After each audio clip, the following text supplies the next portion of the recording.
talk about some funerary rites on the Balkan by us.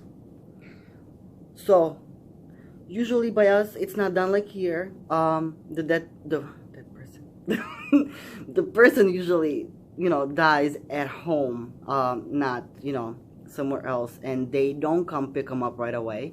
They stay at the house, because our funerals are done, like if somebody dies today, they're buried tomorrow. There is no waiting and waiting and waiting like it's done in America.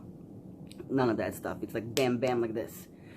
So if somebody passes away at home, a candle is lit right away and placed by the head, and that candle serves as protection against evil spirits, so they don't get into the body of the dead person and make him come alive again. That's not something we want. The eyes are closed right away, and the jaw is tied, the mouth is tied, so that thing is also tied, so nothing can come inside the mouth, you know, in his body to make him come alive again.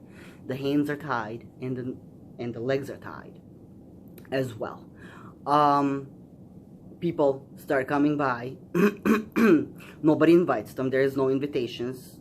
The neighbors find out what happened because they're gonna hear the screams from the house, and people just, you know, come by. Any reflective surface has to be covered. Windows open. When night falls, the people that are guarding the body and the family that's in the house, they're not allowed to leave, and the lights need to be left on throughout the whole night. What else? Food is being served, and food in our rites, it's very important because, as I have said in other videos, the food that we eat is for the dead person, or, you know, if the feast of the saint is done for the saint, which is a dead person, you know, they're dead people too. So the more food you have, the better it is for the dead person. The next day, and washing of the body. The washing of the body is very important too, because then that also serves as cleaning it and preventing from other stuff coming in. And in our traditional Balkan witchcraft, that water that the dead person has been washed with can be used for harming stuff.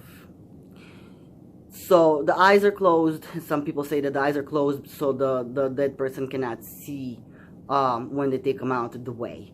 And when they, you know, back in the days in the villages where the cemetery was close by, they would carry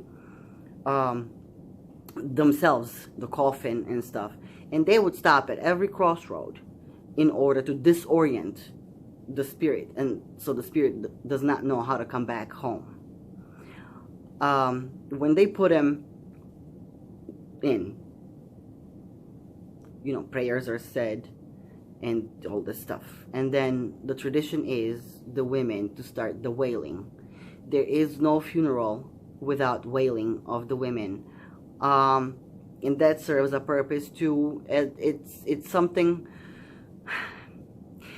so hard to listen to. It's hard. Like, I can't even explain how that sounds. It's just hard. That serves a purpose because they are talking about the actual person, and usually it would go like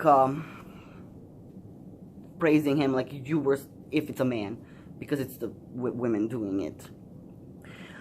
You were such a good man, you were such a good father, you were such a good husband, and they keep on saying his name as well, and that is very important, because saying the names keeps them in memory, and that keeps them alive. And there's a lot of songs actually that are being sung right now that are considered folk songs, and nobody knows who wrote them, and they are derived from these wailings of the women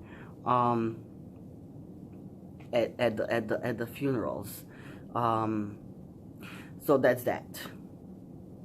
Now, the pivotal point is 40 days, because it takes about 40 days for the dead person to visit everywhere and to see everybody. And candle has to be lit for these 40 days. A candle has to be lit for this person every day, and it's important also because we say that, you know, we are putting light on his way, you know, on his road.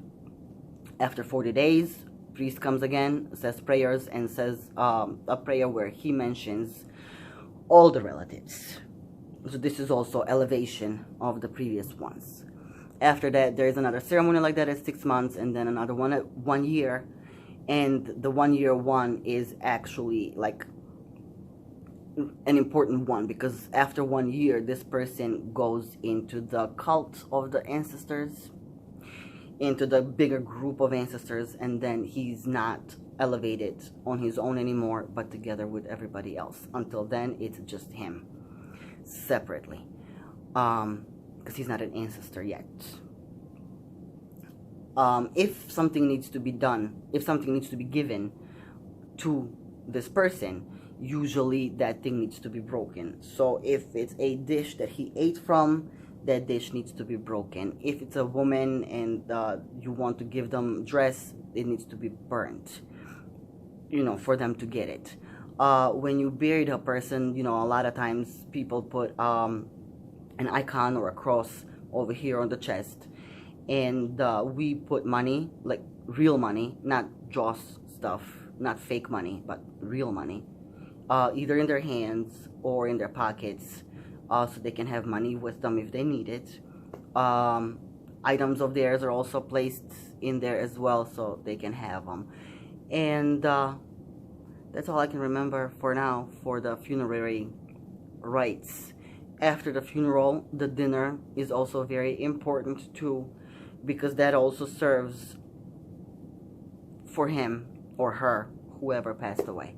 So that's it for that. If I think of anything else, there's gonna be more videos.